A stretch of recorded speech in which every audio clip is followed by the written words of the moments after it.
আজ ৯ আগস্ট রবিবার। আজকের কিছু বাছাই করা গুরুত্বপূর্ণ খবর। শুরুতেই হেডলাইন্স। উত্তরপ্রদেশে কোটি কোটি টাকার চক্র ফাঁস হয়ে গেল। ডিলিমিটেশন বিল পাশের সংখ্যা জোরালো আরও কাছে কেন্দ্রের আবেদন পাশে। তেল নিয়ে কি চাপ বাড়তে পারে ভারতের? গুরুত্বপূর্ণ মন্তব্য। সুপ্রিম কোর্টের রক্ষা কবচ পেয়েও দেখা নেই সুমিতের, বাড়িতে পৌঁছে গেল সিআইডি। সুমিতের ভবানী ভবনে হাজির হতেই বিস্ফোরক মন্তব্য ঋতব্রতর। আগস্ট মাসে অন্নপূর্ণা ভাণ্ডার পাবেন কি পাবেন না জেনে নিন বিস্তারিত খবরে। হাসিনা ফেরার আগে জল্পনা, তারেকের বিএনপি এর সঙ্গে কি মিলে যাবে? দেশের প্রয়োজন তোমাদের, জেনজেকে আউট অফ সিলেবাস পরীক্ষায় পাঠিয়ে দিল প্রধানমন্ত্রী। একই ঘটনা, বিজেপি কর্মীকে মারধর, পুলিশের হাতে টিএমসির যুবক নেতা। আইএফ অফিসারকে গ্রেফতার, কি জেনে নিন বিস্তারিত খবরে। কৃষক বন্ধুর আরও পিএম কিষাণ কে আবেদন, কোন প্রকল্পর কত টাকা পাবেন? যুবশক্তি প্রকল্প বেকারদের জন্য খুব সুবিধা, মাসে মাসে বৃদ্ধি ভাতা।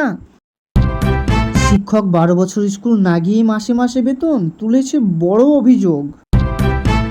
স্কুলের 14 লাখের বাগান খেয়ে নিল ছাগলে, এ তো মর্মান্তিক ঘটনা। রাজনৈতিক জটিল, শুভেন্দুর সঙ্গে সাক্ষাতের পর বললেন আবু তাহের খান। একই বিজেপিকে কড়া বার্তা, চিনতে দাবি করল 27 জায়গায় মানচিত্র মুছে দিয়েছে ভারতে। শেষবার সুমিতের সঙ্গে কি কথা হয়েছে ফাঁস করে দেবে ঋতব্রত। নারী সুরক্ষার জন্য কি পদক্ষেপ নিচ্ছে, কি বললেন অগ্নিমিত্রা পাল। একই তথ্য উঠে এসছে, অভিনেত্রী হাসপাতালে ভর্তি, কি হয়েছে তার বিস্তারিত খবরে জেনে নিন। মিড ডে মিলে মিষ্টির খুশি, কি বলছেন শিক্ষক শিক্ষিকারা। রাহুল গান্ধী কেন খালি পোস্ট করেন, রহস্য জেনে নিন বিস্তারিত খবরে। মালদায় মর্মান্তিকর ঘটনা, তৃণমূল নেতার মর্মান্তিক খুন। মিঠুন চক্রবর্তী হসপিটালে ভর্তি আছে এবং আমাদের শুভেন্দু অধিকারী তিনার সঙ্গে দেখা করতে গিয়েছে।